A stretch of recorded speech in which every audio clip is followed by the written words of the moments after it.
Hola y bienvenidos a una nueva clase de la materia Dimensión Ético-Política de la Praxis Docente.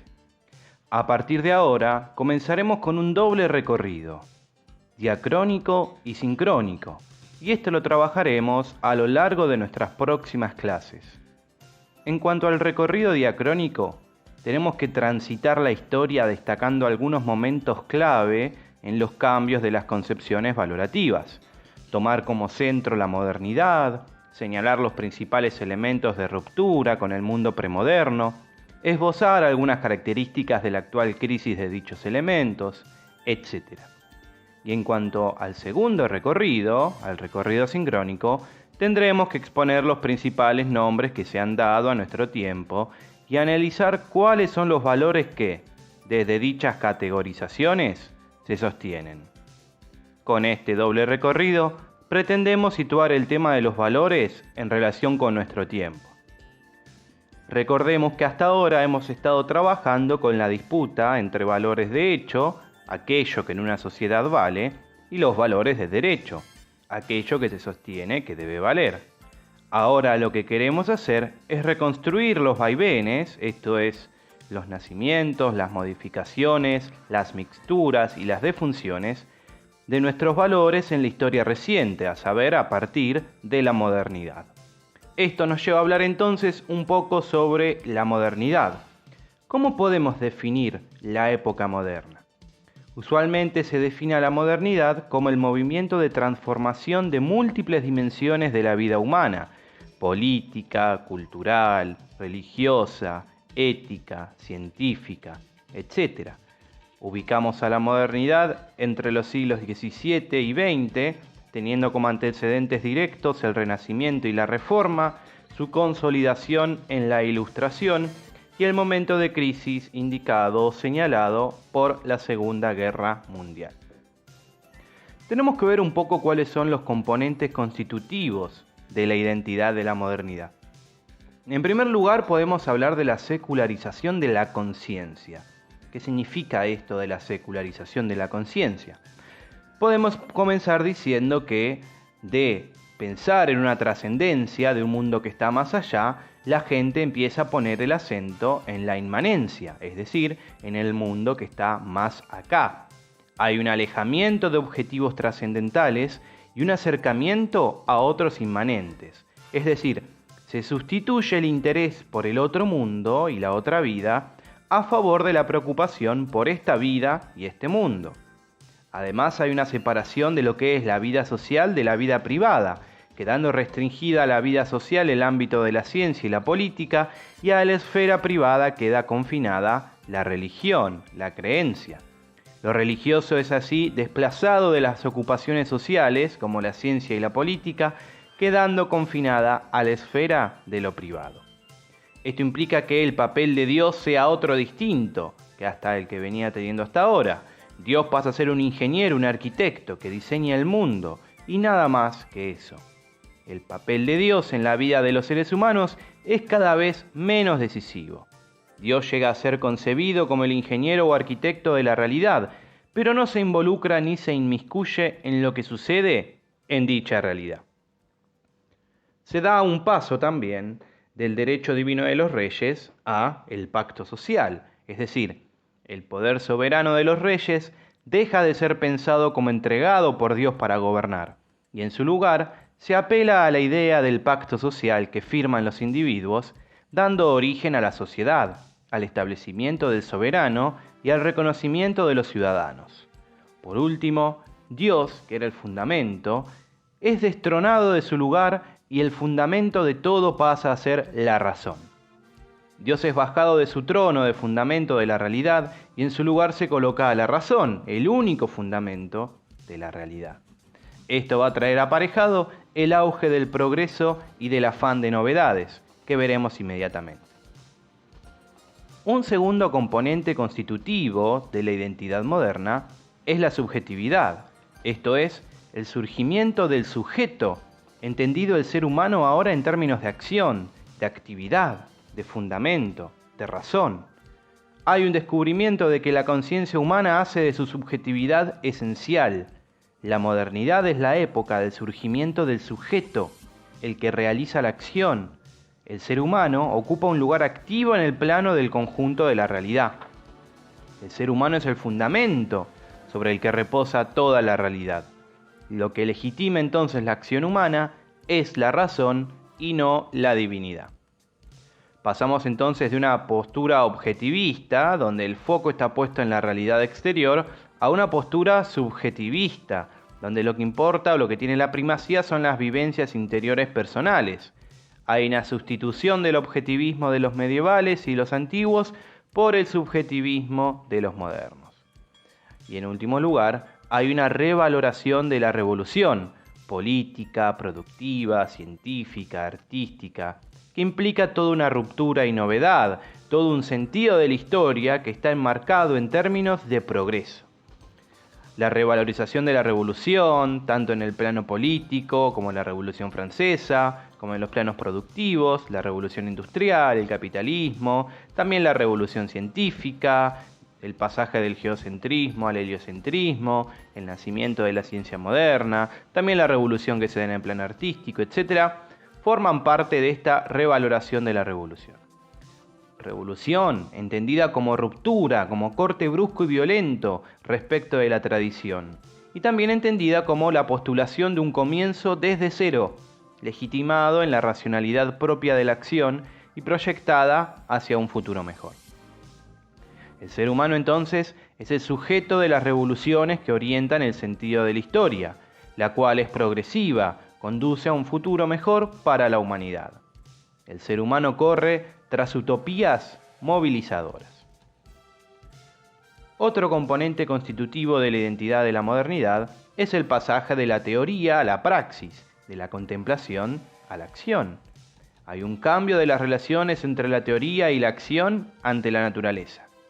De llevar una vida puramente contemplativa, pasamos a llevar una vida puramente activa de dominación y de señorío. El ideal de la vida contemplativa, la pura contemplación de la naturaleza o la reverencia ante ella, cede su lugar al de la vida activa, la dominación y el señorío de la naturaleza. Surge también la ciencia moderna, con la distinción entre sujeto y objeto, las nociones de experimento, el auge de la matemática, el carácter operativo de la ciencia, buscando el poder y el dominio. Este pasaje se observa en el surgimiento de la ciencia moderna. El ser humano se coloca como un sujeto que tiene todo el derecho de ejercer control y dominio sobre ese objeto suyo que es la naturaleza. Ya no se espera pacientemente a que la naturaleza revele sus secretos, sino que se la fuerza u obliga a que confiese lo que el ser humano necesita saber, o a que se muestre cuando el científico decide que debe hacerlo, y todo esto a través del experimento.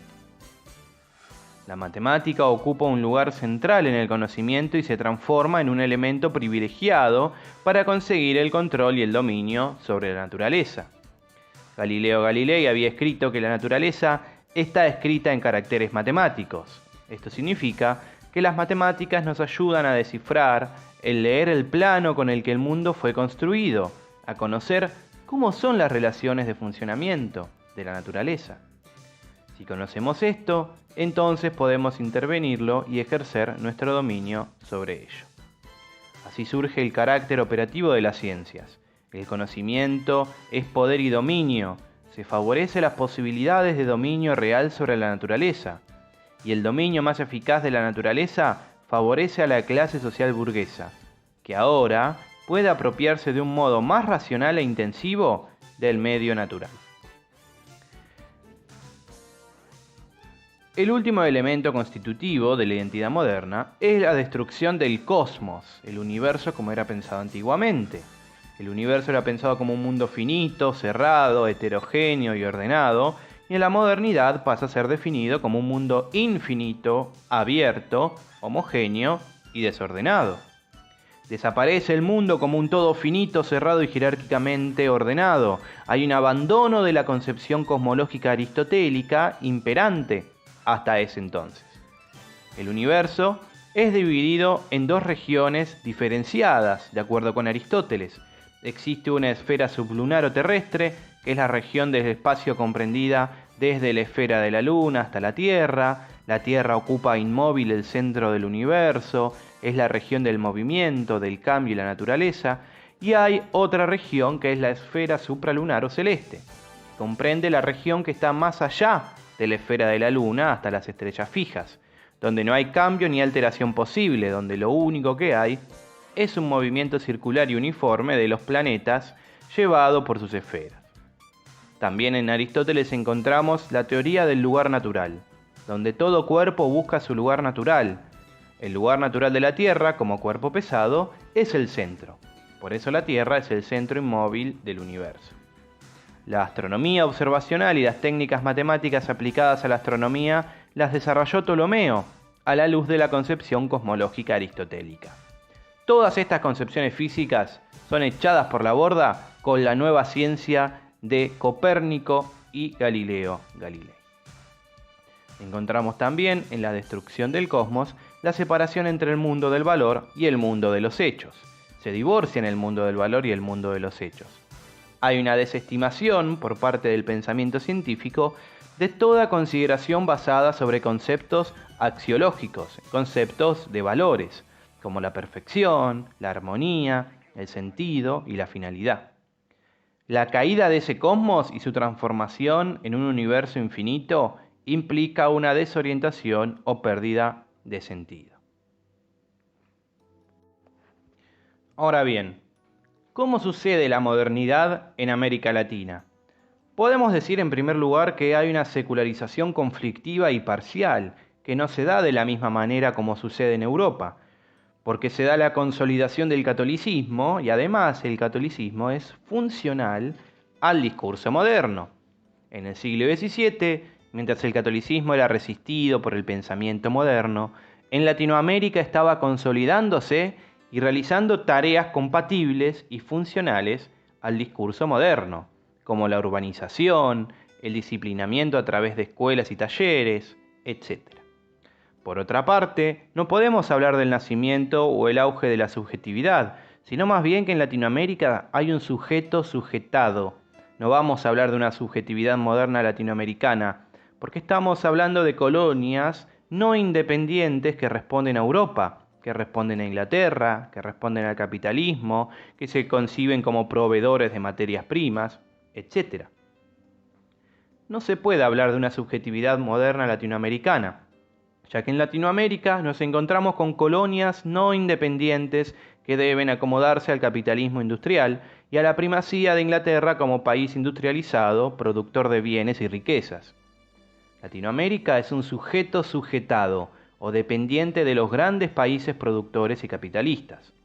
Para formar parte de la modernidad, Latinoamérica termina incorporándose al sistema capitalista como país proveedor de materias primas, posición muy distinta y desfavorable respecto a la que gozaban los países europeos. La modernidad que se da en Latinoamérica es la modernidad de los intelectuales, donde hay que distinguir entre el plano intelectual o de las ideas y la realidad material y concreta. La modernidad en Latinoamérica solo acontece en el plano intelectual o de las ideas, y no en la realidad material concreta.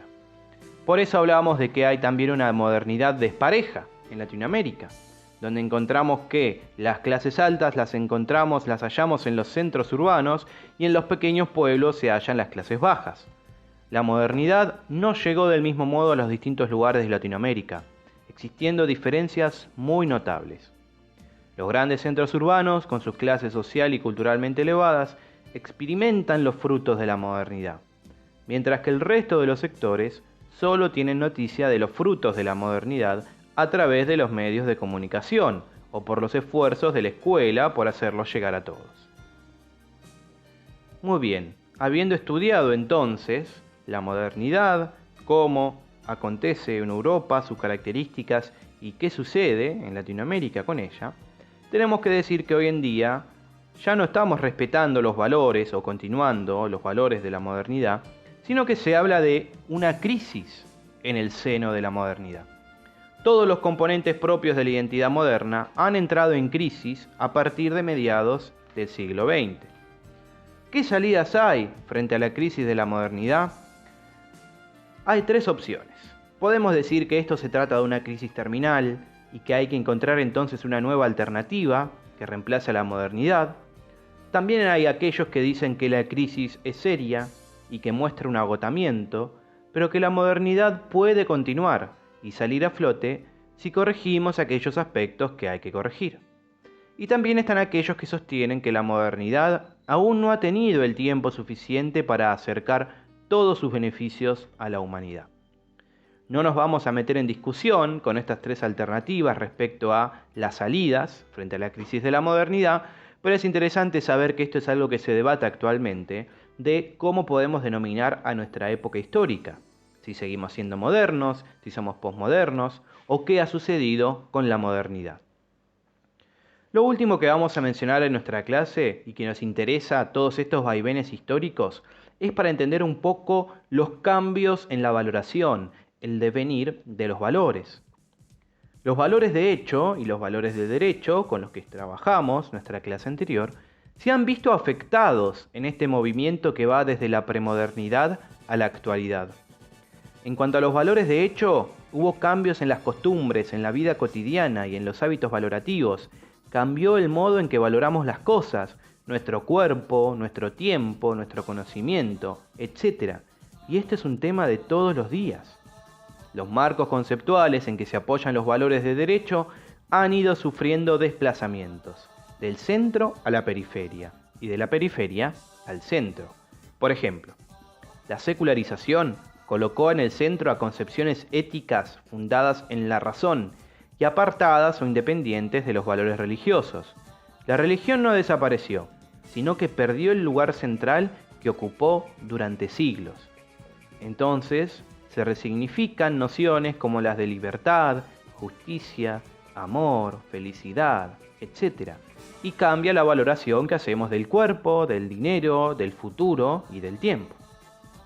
En la actualidad, los valores centrales de la modernidad entran en crisis y se ven afectados en su centralidad, perdiendo su lugar.